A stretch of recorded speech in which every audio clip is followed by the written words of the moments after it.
could be ringing the church bell at this time? Maybe it ain't an ooh, Father. Maybe it's an it. And maybe it's tolling the bell. Oh, there's no such things as ghosts and monsters. Haven't I made that clear to you? Something tore the throats out of Charlie Rousseau's sheep, and that something didn't leave any tracks. Andy Trent here saw a weird glow moving across the marshes last night, and this morning he found 2 of his sheep dead. Their throats torn open. Maybe the same thing that killed Andy's sheep is tolling the bell. I was on my way just now to deliver a special letter at Penrose Manor when a strange light appeared on the road before me, then moved quickly across the marshes and faded into the mist. I turned the cart around and hurried back here. It's not real.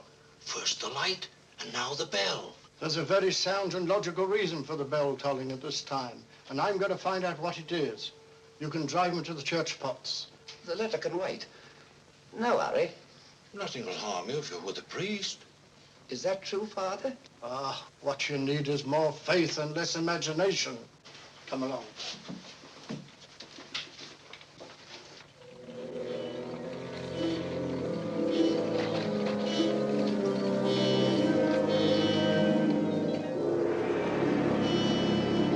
I'd better deliver that letter to the manor.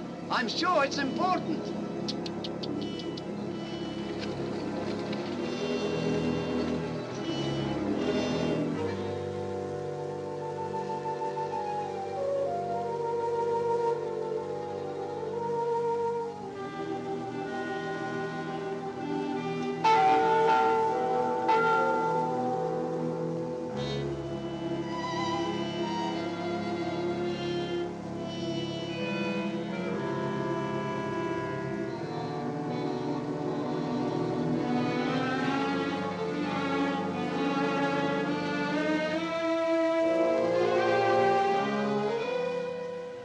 Goodness, that bell has stopped.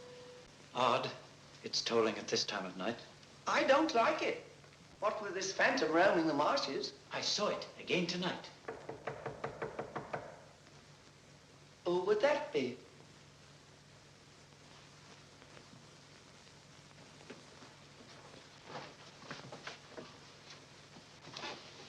Where's Lord Penrose?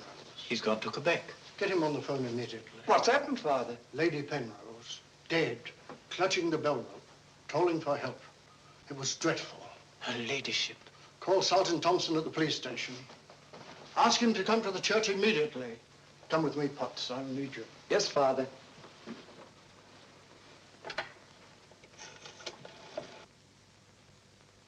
Operator, put me through to Quebec.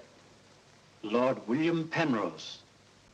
Yes, he's addressing a meeting of the Royal Canadian Occult Society at a Quebec hotel.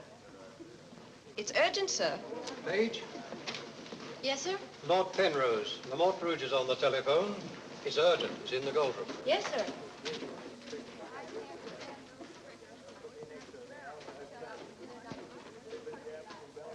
Gentlemen, as you know, the greatest obstacle in proving the authenticity of the occult lies in finding facts. However, if the facts are there, even the most hardened skeptic, provided it has an open mind, must finally acknowledge the actual existence of the supernatural. Do you admit that, Mr. Holmes? Facts are always convincing, Lord Penrose. It's the conclusions drawn from facts that are frequently in error. Yes, in the case of the Hound of the Baskervilles, as well as in the adventure of the Sussex Vampire, we found Watson, please. Oh, sorry. Well, gentlemen, this time I have facts. Cold facts. Many years ago, 100 to be exact, an apparition appeared at night in the village now called La Mort Rouge. The following morning, 3 people were found dead, their throats torn out, hence the town's rather grim name. Interesting, yes. But facts, no. I hardly think the tales of superstitious peasants can be considered... I haven't finished, Mr. Holmes.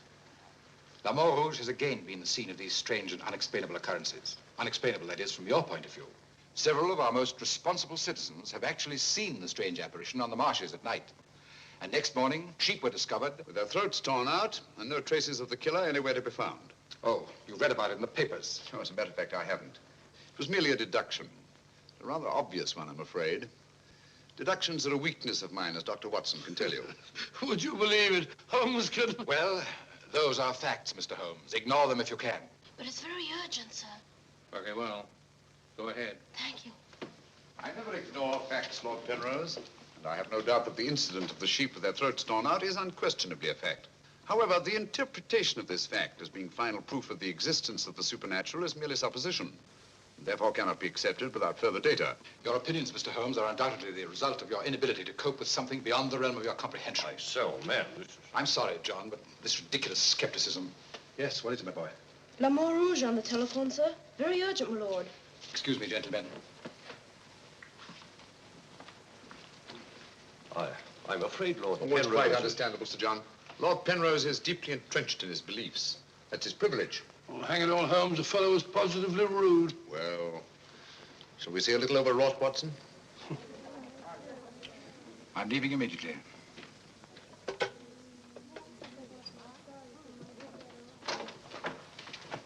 Order my card, Watson. Hurry. Yes, sir?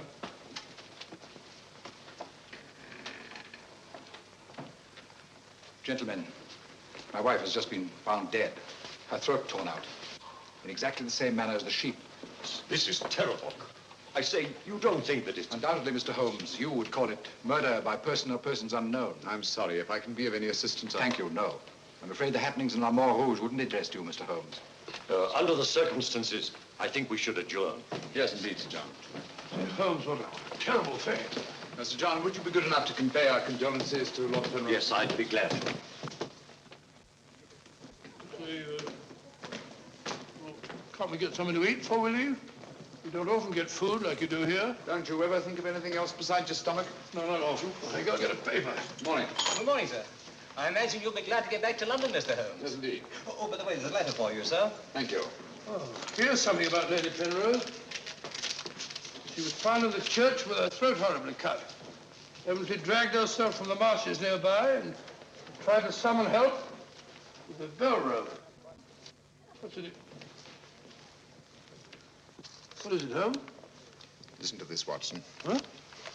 My dear Mr. Holmes, I have every reason to believe my life is in danger. Yet, if you were to ask me how I know, I couldn't give you a logical answer. There is nothing tangible, yet like a terrible premonition, it is all so frightfully real. I heard of your being in Quebec, and I'm turning to you, a stranger, and asking your help in the frantic hope that you'll not fail me. Oh, who's it from? It's signed Lillian Penrose. Lady Penrose? A letter from the dead woman? Well, what's it mean, Holmes? I should say that Lady Penrose lived in fear of her life. Some secret hidden in her past, in all probability. Oh, perhaps it isn't as simple as that. What if Penrose is right? I'm glad we're going back to London. Things like that can't happen in Baker Street. More's the pity, Watson. Huh? Do you know a village by the name of L'Amour Rouge? Yes, sir. It's about 12 miles from here, up towards the falls. Thank you. Great Scott, Holmes. You mean you're going to take on the case? Quite. Telephone the airport and cancel our reservations, will you? Certainly, sir. Consider, Watson, the irony, the tragic irony. We've accepted a commission from the victim to find her murderer. For the first time, we've been retained by a corpse.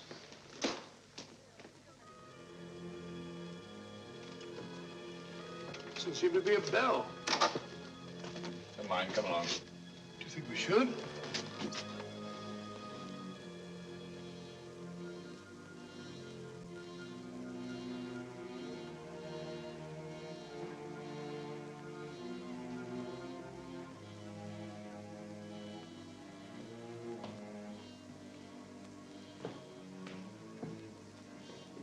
What a cold, cheerless-looking room.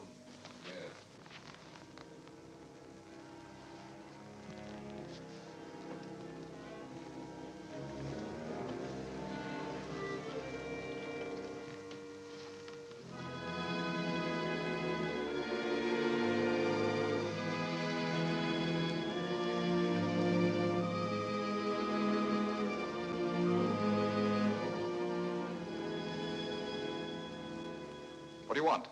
Who are you? Mr. Sherlock Holmes, I apologize for this intrusion. Would you mind, gentlemen?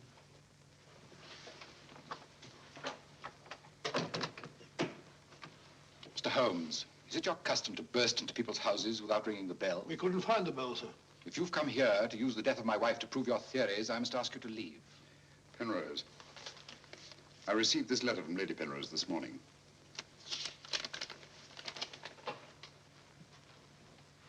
That was devilish awkward.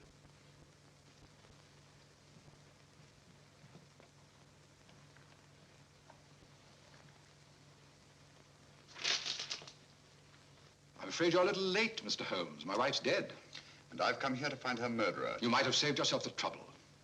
I'm convinced that the solution of this horrible deed lies in an understanding of psychic phenomena. Although I don't expect you to admit that, Mr. Holmes. I assure you, Penrose, I neither believe nor disbelieve in anything, including psychic phenomena. If I could just see Lady Penrose, it might help dispel much of the mystery that surrounds these happenings in the Montrouge. Drake, why don't you answer the blasted thing? Sergeant Thompson has charge of the case. You'll find him at the police station. And now I must ask you to go and take your assistant with you. You'll excuse me if I don't show you out. Drake! Drake! Drake, where are you? What?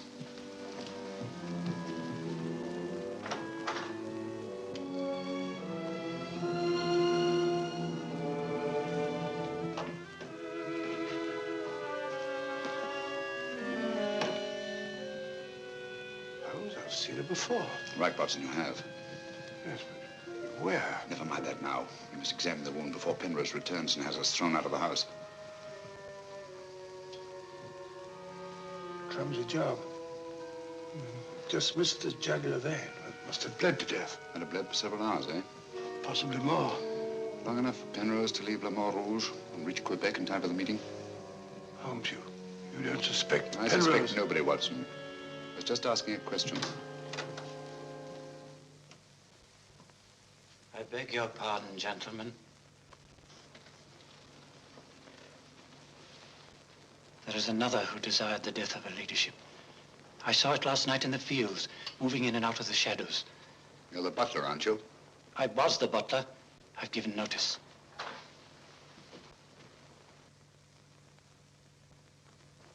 Drake! Get out.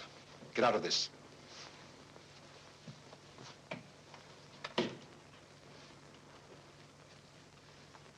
I trust you found what you were looking for.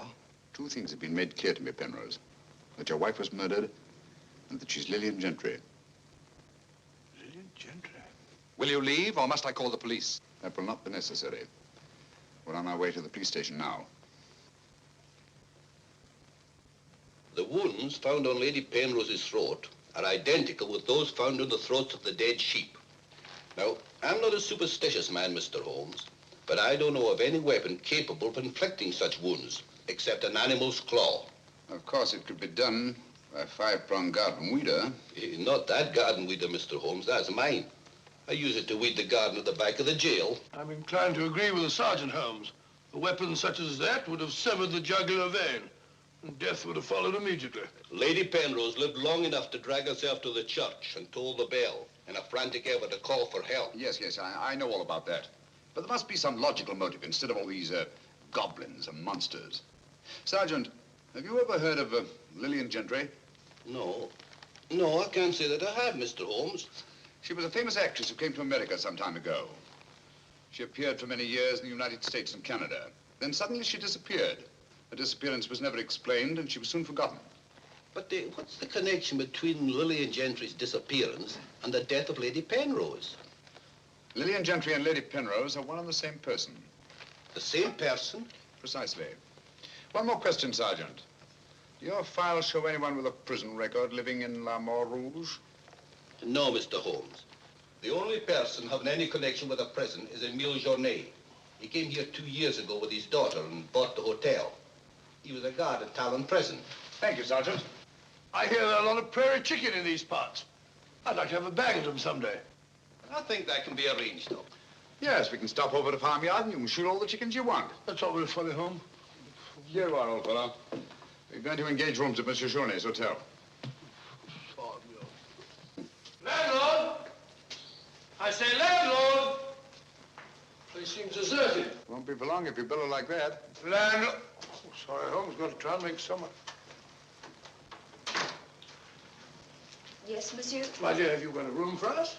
Yes, monsieur. Good. Sign here, please. I'll sign for us both. Well, thank you. You seem very young to be in charge here. Yes, monsieur. You are Mademoiselle Journet? Marie's your name, monsieur. My dear, you've been crying. Why? Papa's going away. Oh, come now. Is that such a tragedy? Didn't you cry if your papa were going away, Watson? I don't believe so. This way, monsieur. Bring your bags, please. Yes, of course. Wouldn't I be unhappy if my father was seen my father for years? Father died about 20 years ago in Cheltenham.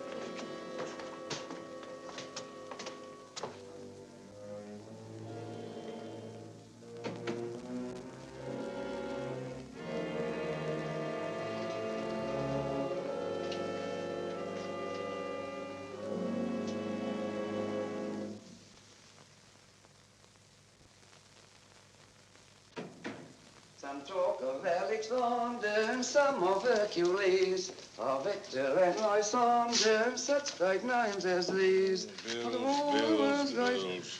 That's the way it goes, Emil. It costs money to be born, and it costs money to die.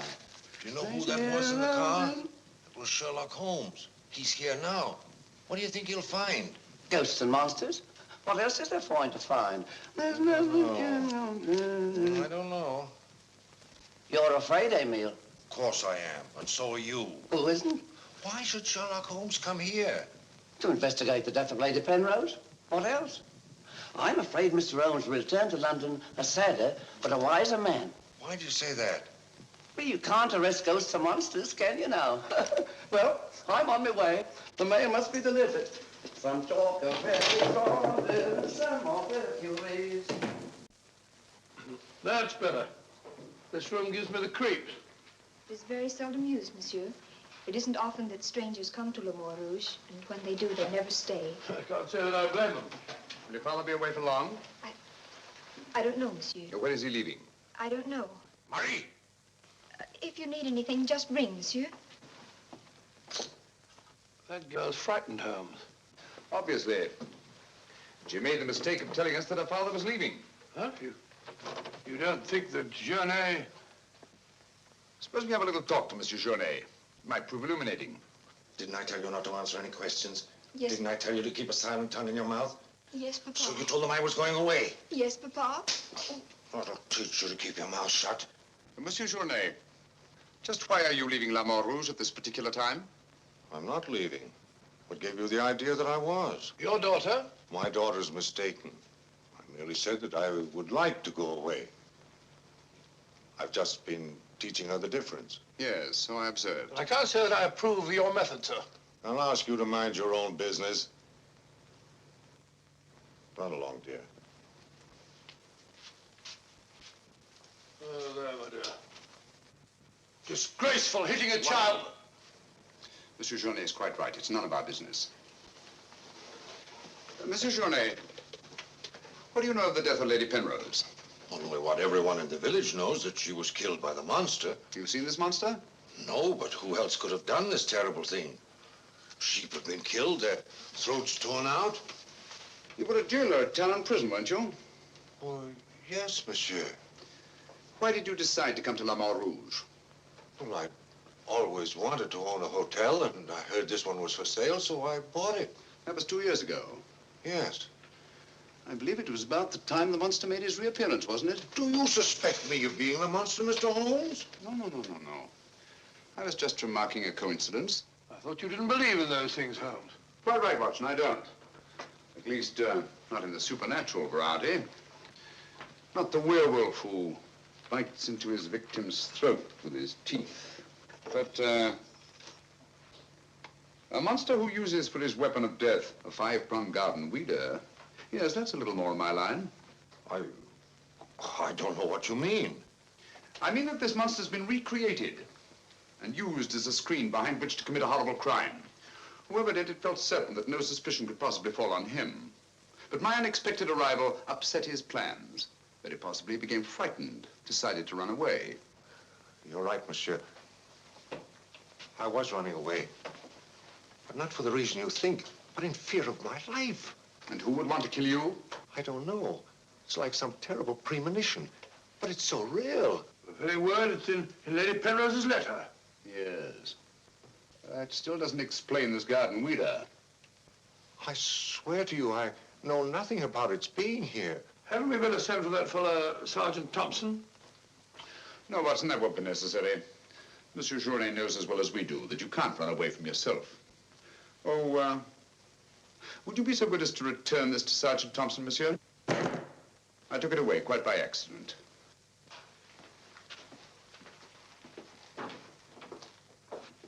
Monsieur Journet knows as well as we do. You can't run away from yourself. This fellow Journet seems a very frightened chap. Do you think he'll have any connection with Lady Penrose's murder? Time will tell us many things, Watson. And now, my dear fellow, there's something you can do for me, if you will. Anything, Holmes? I knew I could rely on you. I want you to mingle with the people in the cafe tonight. Find out all you can and keep a particularly sharp eye on Journet. Does he sort of take over the case? That's right, old boy. I want to get a good night's rest before starting out again in the morning. Oh, and incidentally, make yourself as inconspicuous as possible, will you? Inconspicuous? You can depend on me.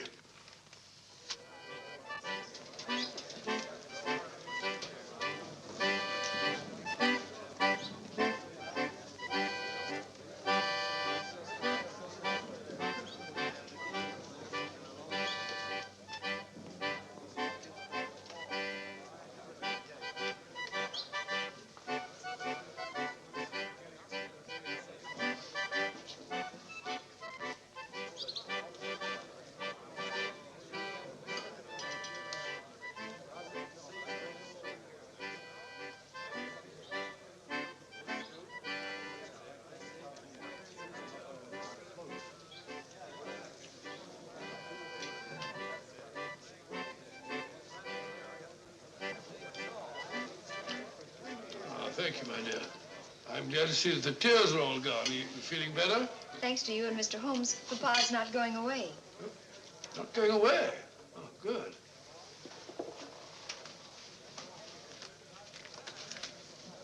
Journet not going away. There are many phases of the supernatural, Mr. Drake. Witchcraft, vampires, werewolves, ghosts, monsters. You'll find them all in the history of crime. So I say to myself, Potts, this is the handiwork of the supernatural. I gather that your name is Potts, that you're interested in the detection of crime. Allow me to introduce myself. My name's Watson, Dr. Watson of 221B Baker Street, London, England. How'd you do, sir? Here's the crime. Bigger and better crime. I deduce, my good man, that you're somewhat drunk. Yeah. Sharp he is. Sharp as a tack. And just as flat-headed. You might also deduce that I'm leaving this place. Getting out.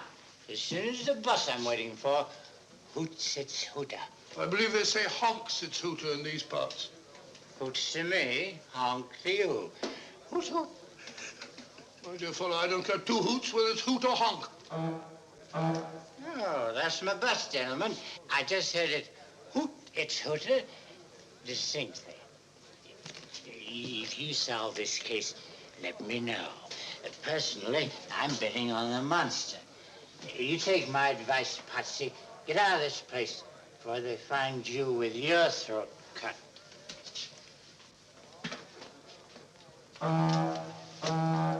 Hoots!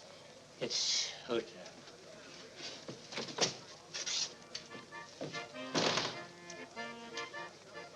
Nervous? Well, the thought of having your throat torn out by some monster isn't likely to make you very gay, Dr. Watson. No, indeed. Some of Monsieur Journet's excellent wine will soon remedy that. Marie, would you bring a bottle of this excellent wine for my friend here? Yes, monsieur. Mr. Potts, as a student of the occult, supposing you give me your theory of this murder. You like this wine? Oh, but Dr. Watson, I never drink anything stronger than milk. Teetotaler? No, hiccups. Every time I drink alcohol, I have hiccups. Oh, sorry.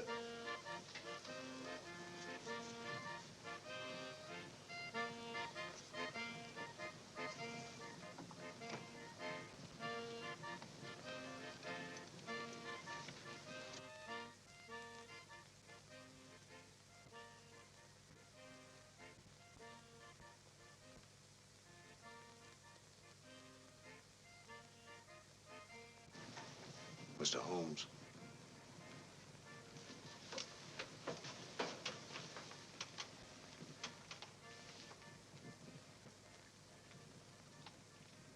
Mr. Holmes.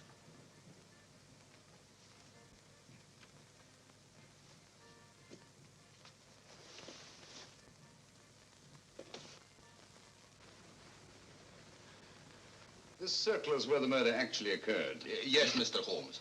There's a footpath just beyond the church which leads across the marshes. Follow it for half a mile and you'll be there. Thank you, Sergeant. I'm sure I'll find it. Mr. Holmes, I wish you'd let me go with you. It's dangerous on the marshes at night. These swamps, one false step... I'm sorry, Sergeant, but it's important that I go alone. I'll keep close to the path. Well, will Dr. Watson be going with you? No, Sergeant. I asked him to do some research work of his own, and by now he's probably magnificently involved. Good night. Good night, Mr. Holmes. But according to your theory, Dr. Watson, everyone in the village is under suspicion. Pardon me. It's quite all right. Oh, thank you. Murder is a very interesting study, gentlemen.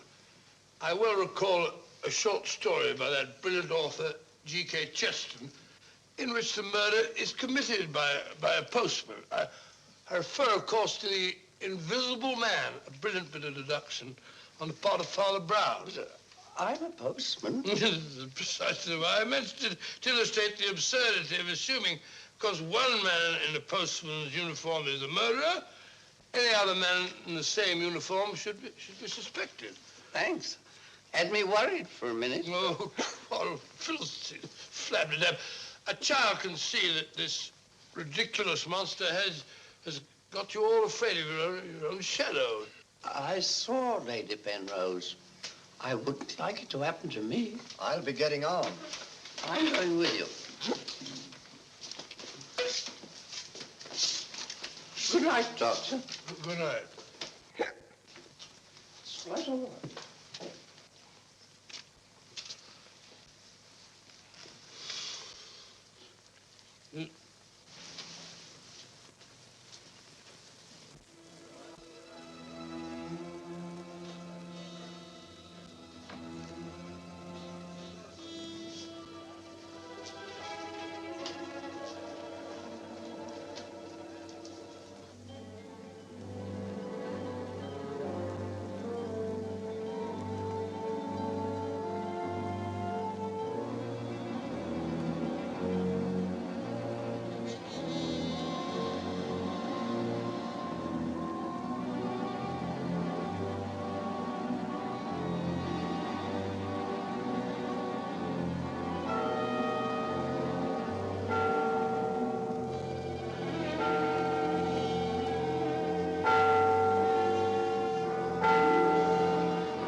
Well, what's so strange about a church bell ringing? It rang the same time last night.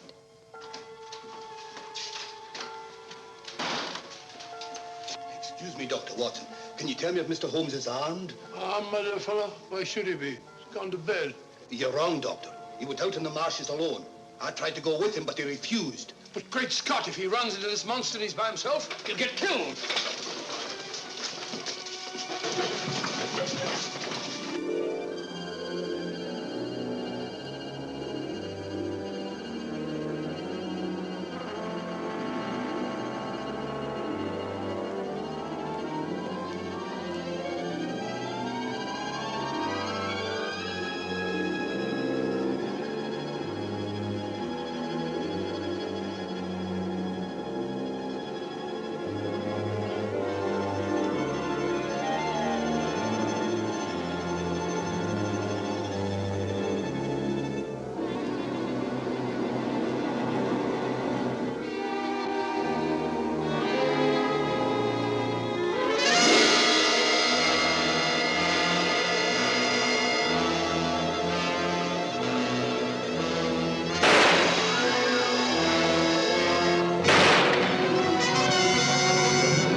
Holmes, are you all right?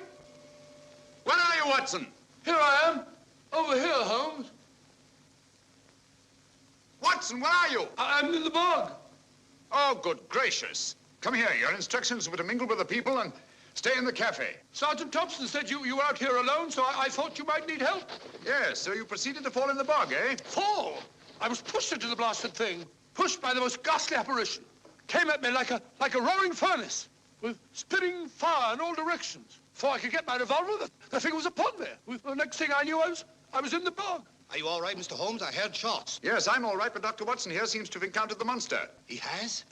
Come along, old fella. We'd better get you out of these wet clothes and into a hot tub before you catch a death of cold.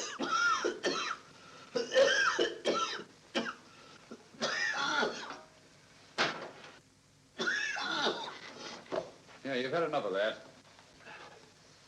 Drink this. You'll be as fit as a fiddle in the morning. Sorry you had such a bad time. I got a right to share your dangers. Thanks, old fellow. You know, I wasn't sure the villagers weren't right. And if it did turn out to be some sort of supernatural monster, well, why should I involve you? Rubbish. However, I did learn something. I can now state positively that our antagonist is not a phantom.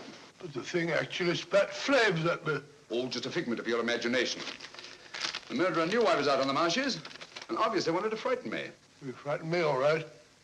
How do you manage the flames? Merely clothing, treated with phosphorus. When the murderer fled, his shirt caught on a tree, and this piece of cloth was torn off. Come in. I'd like a few words with you, Mr. Holmes. I'll come directly to the point. Hello. What happened to your assistant? I'm not his assistant. If you must know, I was pushed into a boggy hole on the marsh. Pushed? By whom? I don't know. Spat fire at me. My good sir, in spite of Mr. Holmes's theories to the contrary, things have been seen and heard on those marshes that cannot be explained away by the use of logic.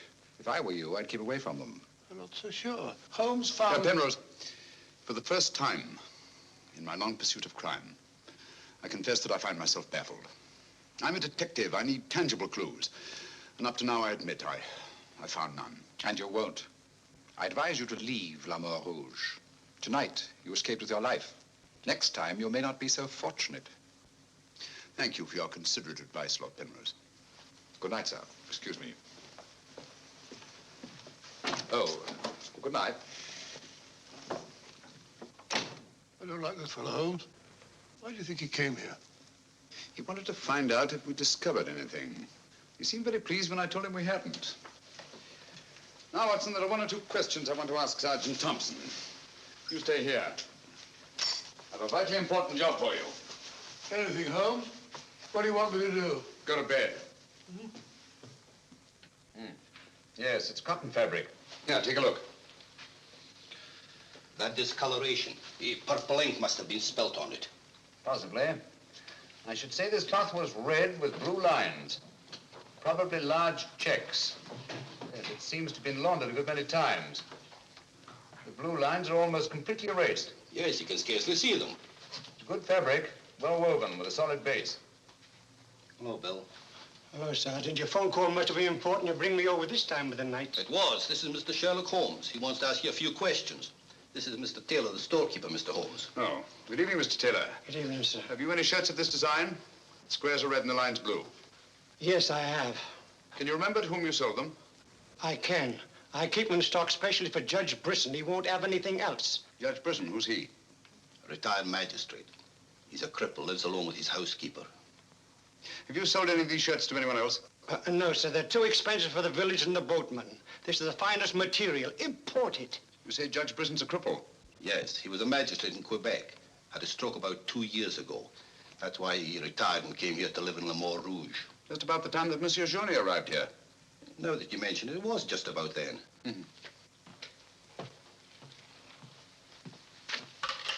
Hello, operator?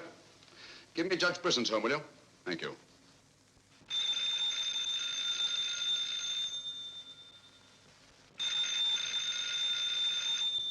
Nora. There's a dream. I'm I told you not to answer the phone at night? Yes, sir. Well, then obey my orders. Yes, sir.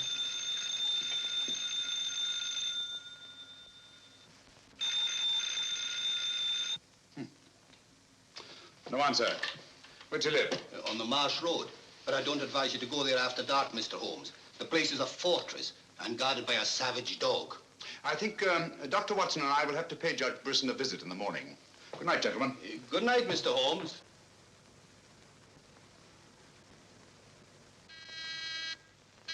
Two locks on the door. One of them new. Yes, I should say that Lady Penrose's death had increased Judge Brisson's terror. Don't like the sound of that dog. No, sounds hungry. Possibly ravenous. Couldn't we come back after he's had his breakfast? I'm sorry, Watson. Our business won't wait. Oh, stop now. Yes, Watson.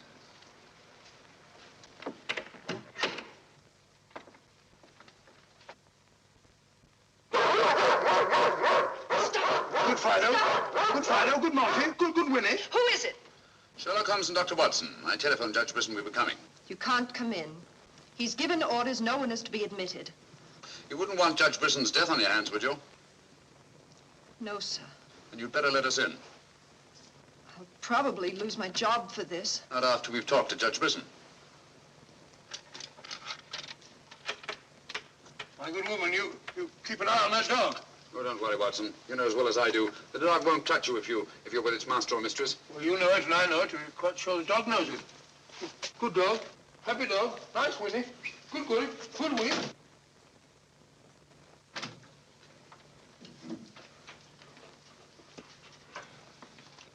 Let me warn you, I'm armed. And I'm an expert shot. We didn't come here to harm you, Judge Brisson, but to protect your life. I told you over the phone this morning, Mr. Sherlock Holmes, that I did not want to see you. I don't want to see anyone. But I want to see you. Stay where you are. Nora, show these men out.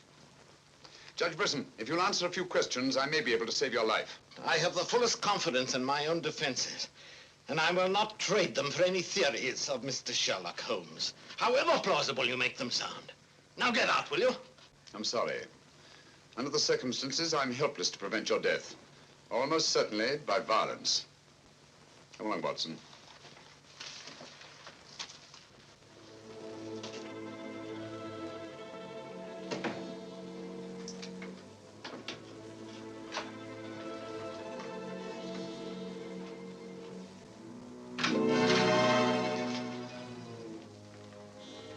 Pardon me. May I trouble you with that envelope?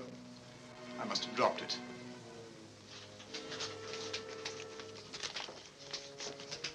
Thank you. You're a very clever man, Mr. Holmes. A crude device, Judge Brisson, but it's confirmed my suspicions that you're not the cripple you pretend to be. I'm sorry. But I'm frightened of everything and everybody. Why don't you sit down? You want to get shot, Holmes? Come in, Watson, and close the door. Sit down, old fellow. Judge Brisson has decided not to shoot us. Oh, very kind of him. Gentlemen, this fear is driving me mad. It's quite understandable. The whole village seems to be consumed with fear. But in your case, judging from your vicious dog, those barred windows, and that hunting rifle, it's not fear of the supernatural. Just what are you afraid of? Well, truthfully, Mr. Holmes, I don't know. And yet I feel its very presence. At times, I feel I can almost reach out and touch it.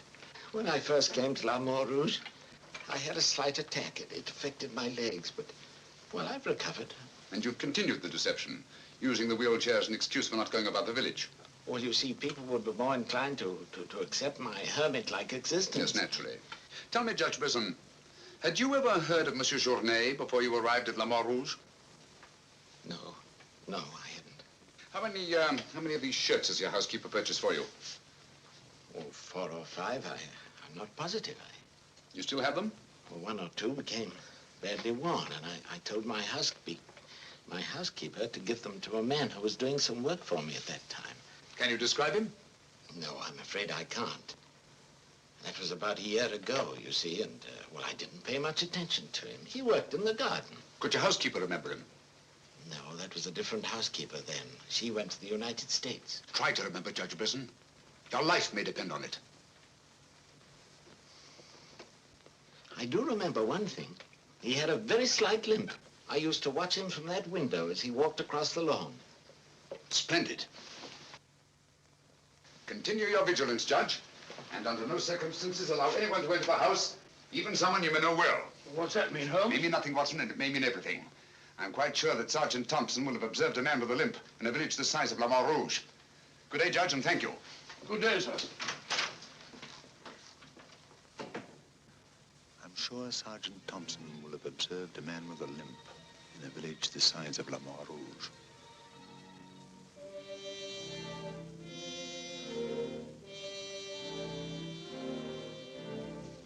This is what's left of the Delaport Hotel, Mr. Holmes. Dana sleeps here when he's in La Rouge. Spooky old place. The villagers call it the ghost house. It's been deserted for years.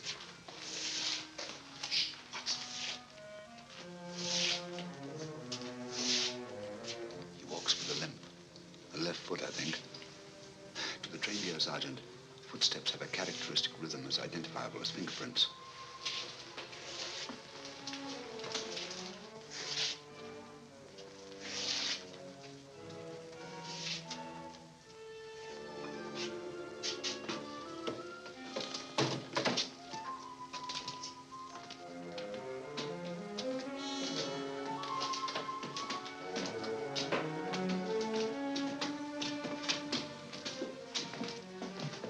What do you want? We've come to have a talk with you, Tanner. I've done nothing.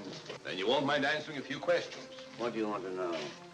Tell me, Tanner, where were you 2 nights ago? Down the river. And last night? I just got back tonight. You're lying.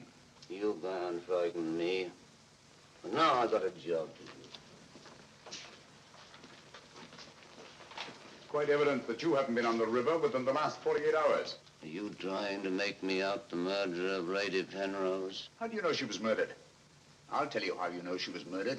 Because you murdered her. Holmes, look! In there! The monster!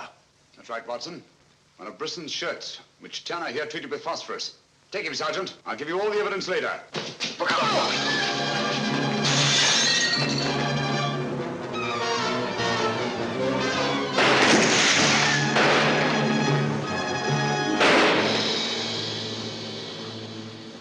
You got him, Sergeant. I'm sure of it.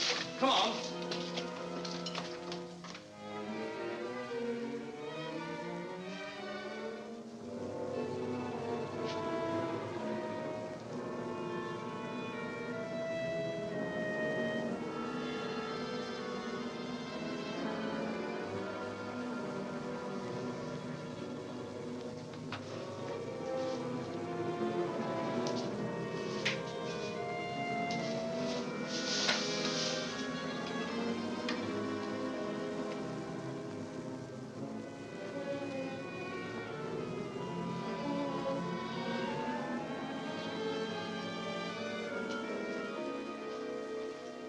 I see no reason why we shouldn't leave for home tomorrow. So much for tomorrow. But for tonight, what do you make of this, Watson? I found it in Tanner's room. Just a photograph? That's right, old boy, just a photograph. You notice anything else about it? Part of it's missing. Bravo, Watson.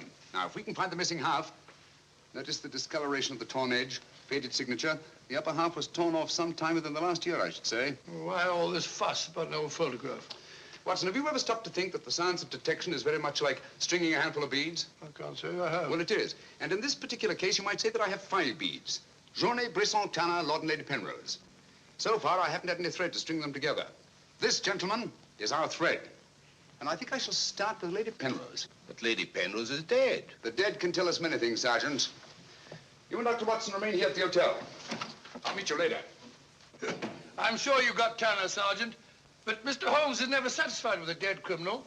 He has to sit in on the post-mortem. Come along. Let's go downstairs and celebrate the death of the monster. That's a good idea, Doctor.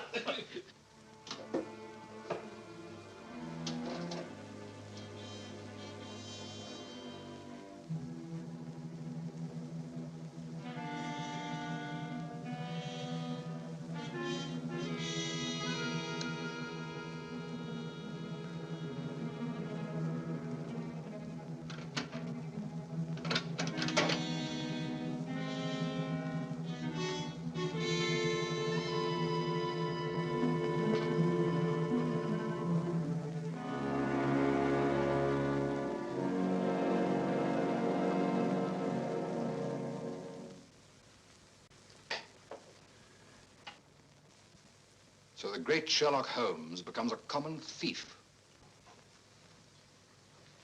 You realize, of course, that I might have shot you. I knew that you'd refuse to see me, so naturally I had to take that chance. Tell me, who is Alistair Ramson? What has he to do with your being here? Perhaps this will explain. Found the lower half in a room occupied by a boatman named Tanner. The upper half was in Lady Penrose's safety box. Alistair Ramson murdered a fellow actor in my wife's company. He was sentenced to life imprisonment. The whole thing was a great shock to her. So she retired from the stage and you married her shortly after? Yes.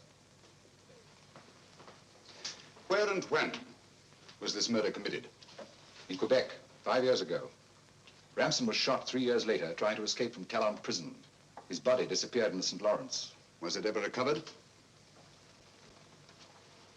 I don't believe so. Penrose, Alistair Ramson and Tanner are one and the same person. What? It was he who sent the upper half of that photograph to your wife as a warning. What could my wife have in common with a murderer? Yet he killed her. He killed her? Yes. The monster was none other than Tanner himself. We found a shirt impregnated with phosphorus in his room. Tonight, when we faced him with the evidence of his crime, he bolted and jumped out of the window into the river. Sergeant Thompson fired a couple of shots at him. He's dead? In a way, yes. I don't understand.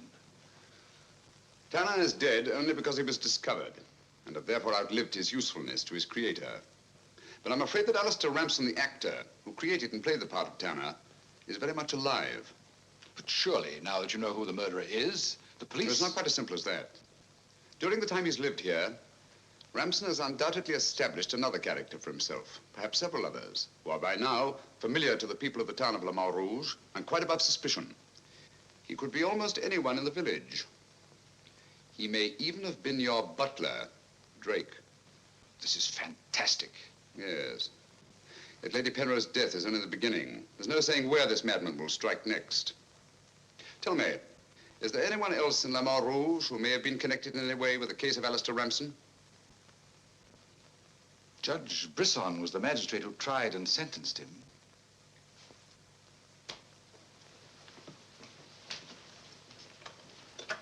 Operator? Operator, give me Judge Brisson's home. It's urgent.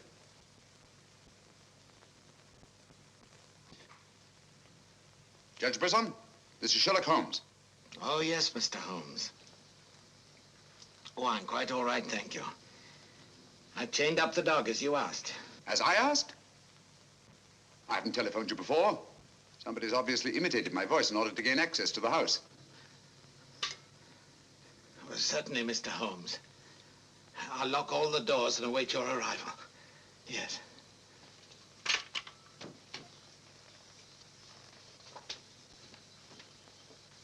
Nora! Nora! If I can be of any assistance, Mr. Holmes... Thank you, but I'm afraid... You think Judge Brisson's life's in danger? I only hope I'm in time to prevent a second murder.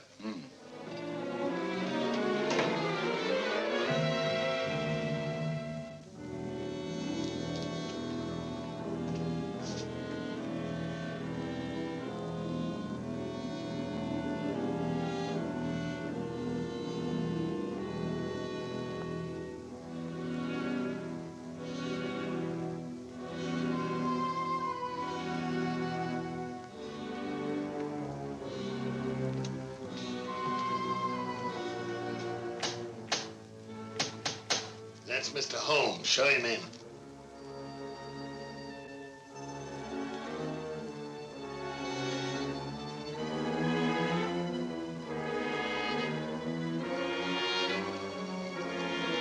Hurry up, hurry up.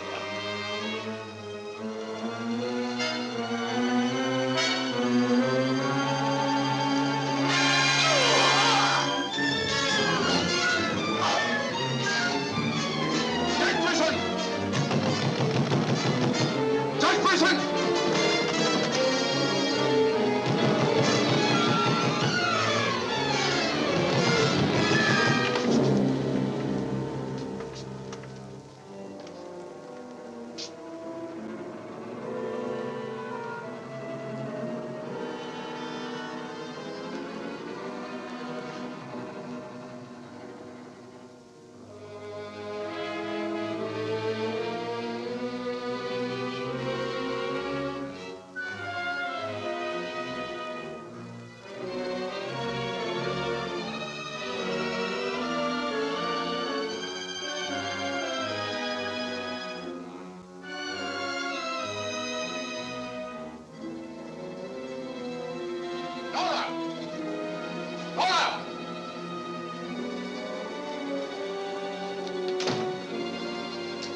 You know who it was? I don't know. I don't know.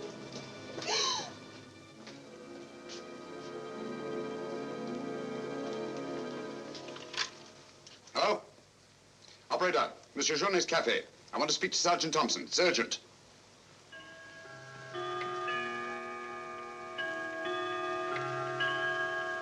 Sergeant Thompson, this is Sherlock Holmes. I'm at Judge Brisson's. He's been murdered. Judge Brisson's been murdered. Judge Brisson? The murderer gained access to the house, gagged and bound the housekeeper, then disguised as Nora, murdered Judge Brisson.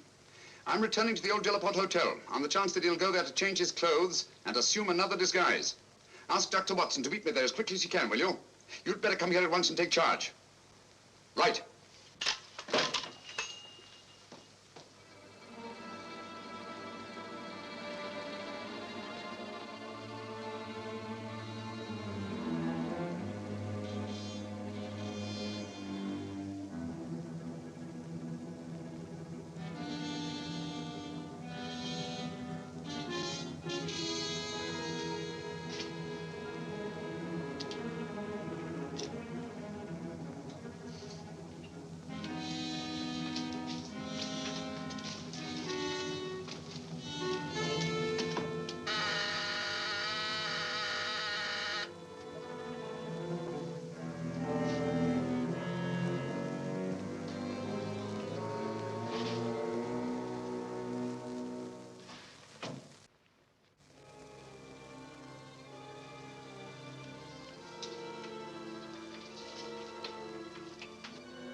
Throw your revolver on the floor in front of you and raise your hand, Sherlock Holmes.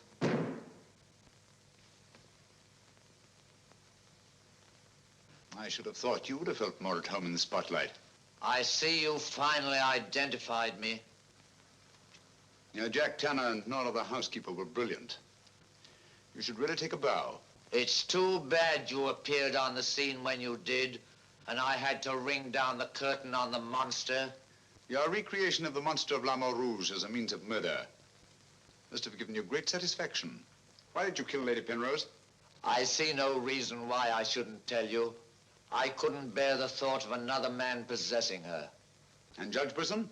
During the trial, I grew to hate him. And when he sentenced me to prison, I vowed that someday I would escape and kill him. I see. Obviously, you planned still another murder. Otherwise, you'd have returned to the safety of your first disguise and defied me to find you. You're right. I am. There were 3 people in my life who had no right to live. 2 have already died. The 3rd remains. Tonight, I shall kill him. Mr. Holmes, I've always had the greatest admiration for your talents. Thank you. Your performance in this case has also been brilliant. So brilliant that I'm afraid I'm going to have to ring down the curtain on it a bit prematurely. Mr. Ramson, we are artists in our fashion, not creatures skulking in alleys. If our positions were reversed, I shouldn't think of sending you to your death, lacking a few stray pieces of the puzzle. What do you want to know? The name of the 3rd person. I have no objection. If there is a hereafter, which I doubt, you and he will meet very soon, Mr. Holmes. The name of the 3rd person is...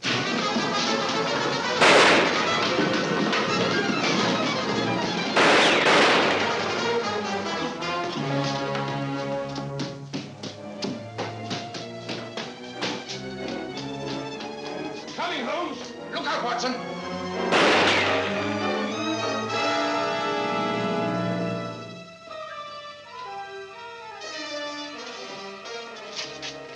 All right, Watson. Where is he, Holmes? He's gone. Thank heavens you're safe. Thank heaven you came and you did. is, Watson. Look out.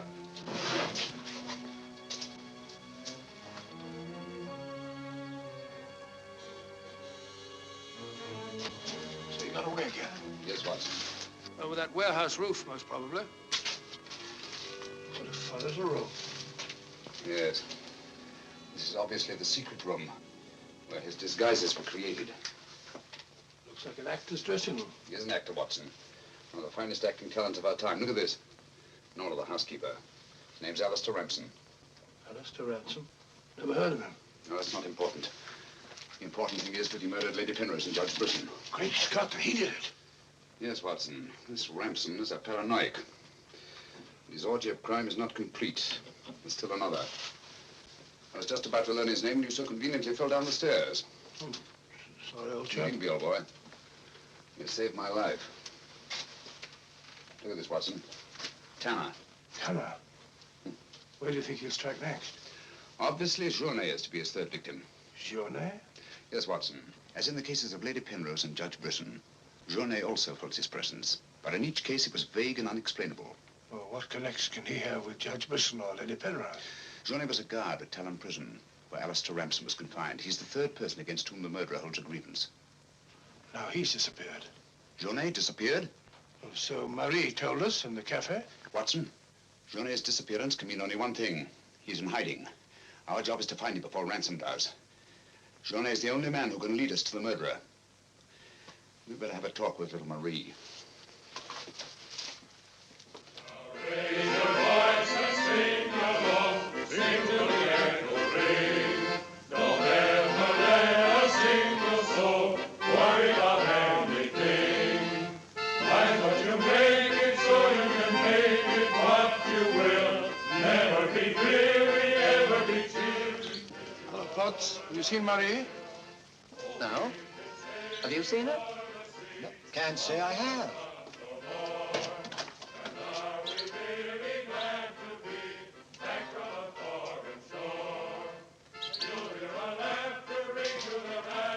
Marie? Watson.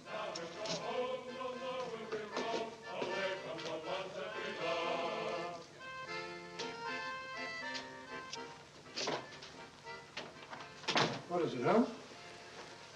I'm afraid we're too late.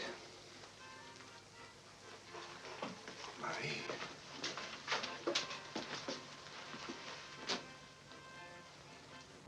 Don't touch anything, Watson. Murdered in exactly the same way as Judge Brisson and Lady Penrose. Poor innocent little child. I should have prevented this. Nonsense, my dear chap. You did everything possible. How on earth could you have prevented it? The child's death is a tragedy, of course. I see exactly what happened. She was standing here by the desk, and the murderer came in by that door. He came in through that door, but Marie was not in the room. She alone, of all people in the cafe, saw Ramson enter this office. It was someone she knew well. Someone who might have a message from her father. So she followed him here. And when she refused to tell him where her father had gone, he killed her. Ramson already knew that Journey had disappeared, but he didn't know where. When he questioned her, she became suspicious, and it was then that he killed her. Telephone Sergeant Thompson, will you? Here's the Judge Brisson's. Ask him to come here at once. And see that no one leaves the cafe until he gets here. The murderer may be among them.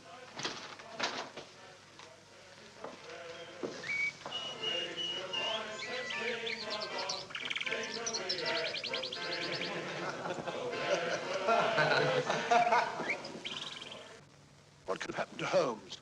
He's been away all day. It's very unfair of him keeping me in suspense like this. He knows how worried I become. He continues to do it, and do you know why? He actually enjoys making me miserable.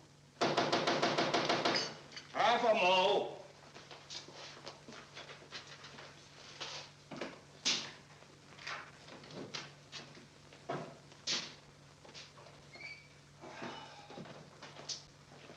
No good, Watson. It won't work. What won't work? I've been to every place where Journey could possibly be in hiding. That's where you've been all day. Yes, Watson, and I must admit that I'm completely baffled. We've got to find Journey before it's too late. But how? I've been everywhere within a radius of 5 miles of this village. I've even been to the church. in the hope that he'd disguise himself and attend mass. He may have gone to Quebec. Every road's covered. He hasn't left this vicinity, of that I'm certain. All right, I'll answer it. Hello? Hello?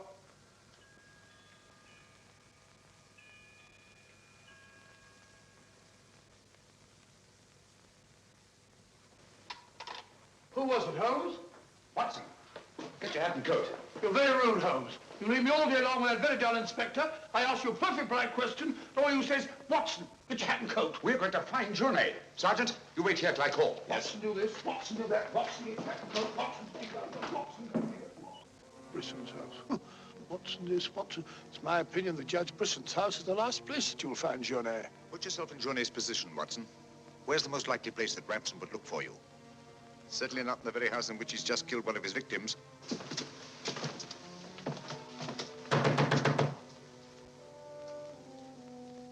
Journey! Journey! It's Sherlock Holmes and Dr. Watson. We're here to help you. I don't like the look of it, Holmes.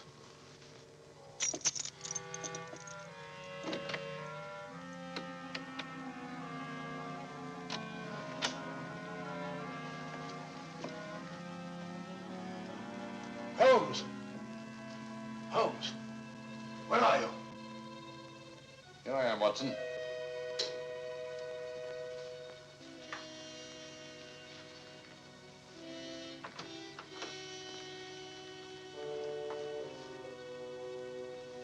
Journey! What do you want? We've come to help you. How did you know I was here? When you called your hotel just now, I answered the telephone. The chimes of Brisson's clock here merely confirmed what I already knew. You must return with me to the cafe at once. I'm not leaving this house. The murderer's waiting out there in the marshes to kill me the moment I leave here. Naturally, but first he must have the opportunity. If you return to the cafe, he'll have that opportunity. It's the only way we have to apprehend the murderer. What if I refuse? Journey, what I have to say to you is not going to be easy. Marie... What? Murdered. Now you know why you must return. This fiend must be brought to justice. Justice? This monster kills my poor innocent child, and you talk of bringing him to justice. Will that compensate me for the death of Marie? If it's the last thing I do, I'll kill him with my own hands. Can't take the law into your own hands. Once you've returned to the hotel, he'll make an attempt on your life. Then we'll get him. How will we know who he is? We already know. It's his disguise that we haven't penetrated. Who is he? Alistair Ramson. Recognize the name? He attempted to escape from Talon prison when I was a guard there. Journey, if you don't want to remain in hiding for the rest of your life, you must return to the hotel and help me to put an end to this monster for all time. Come. Let's go. Good. Put an end to him. How are you going to do that, Holmes? I'll tell you both about it on the way to the hotel. So you're really leaving, Doctor? Yes, Sergeant. Gentlemen, Mr. Sherlock Holmes and I are leaving immediately for London. It's extremely regrettable that the murderer has escaped us, but all our cases cannot be crowned with success. I'm extremely sorry, gentlemen. Have you no idea where this fiend has gone? Mr. Holmes is of the opinion that he's escaped across the border to the United States. It may be years before we can trace him, if ever. Oh, Jenny, just a minute. Our bill, please. Bill? Yes, Mr. Sherlock Holmes and I are leaving immediately. Oh, I'm sorry, Dr. Watson. I'm just on my way to the church to offer a prayer for Marie. I'll forward your bill to you. Yes, of course, my dear fellow. I understand. We'll leave our address at the desk. Goodbye, Mr. Potts. It's been a great pleasure knowing a man of your intelligence. Thank you, Dr. Watson. It has been most stimulating talking to one of your vast experience. Oh, thank you. Let's hope that we shall meet again someday and continue our little chats on crime. It would be most exciting. Oh, by the way, Mr. Holmes would like to see you for a minute in his room. Yes. I'll show you where it is. It's the second room on the right up there. Thanks. Hey, Emile, it's me, Pat. Do you mind if I walk part of the way with you? It's a bit frightening out here. It's these marshes. This is almost the very spot where Lady Penrose was attacked. 3 deaths in 3 days. It's a pity Marie had to be killed. She was such a sweet child. 3 deaths in 3 days. And still one more to be accounted for. You were frightened, Emile. It's strange to see you showing fear. The man I hated at Talon Prison? Ransom!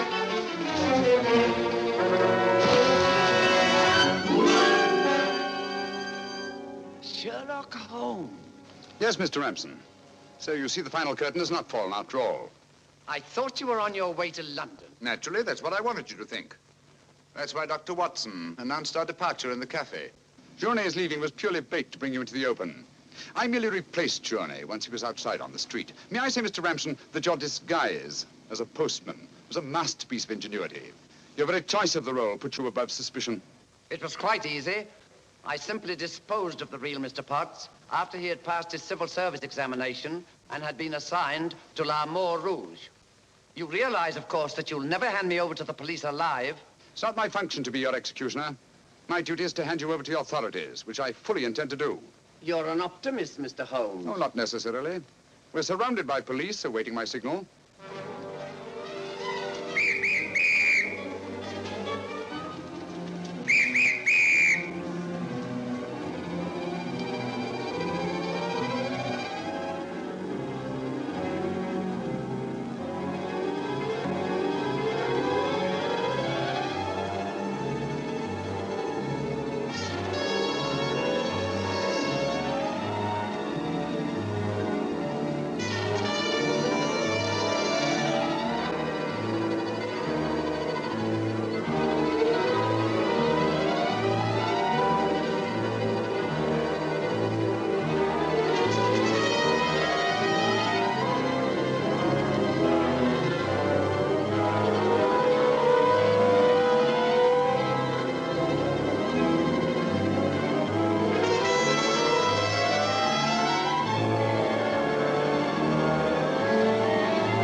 I've killed him.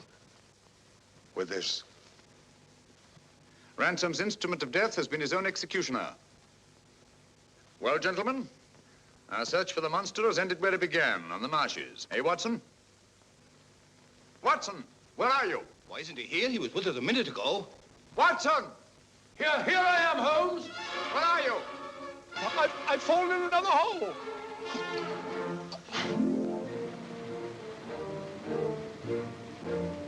I should like to have seen a bit more of Canada before we sailed, Holmes. So should I, Watson. Canada. The linchpin of the English-speaking world, whose relations of friendly intimacy with the United States on the one hand, and their unswerving fidelity to the British Commonwealth and the motherland on the other. Canada. The link that joins together these great branches of the human family. Churchill say that? Yes, Watson, Churchill.